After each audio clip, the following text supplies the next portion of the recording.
ही कोण आहे? किती गोड दिसतेस ग.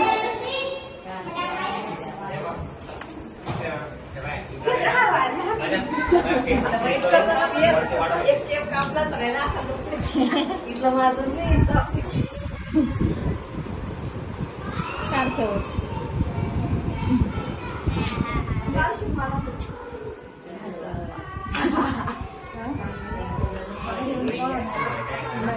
थोडं काय ग मम्मी? जयाचं वतन घर आहे म्हटले.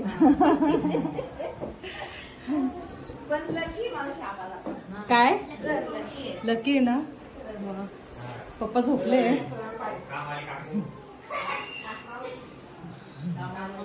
काय हो पप्पा झोपले? हा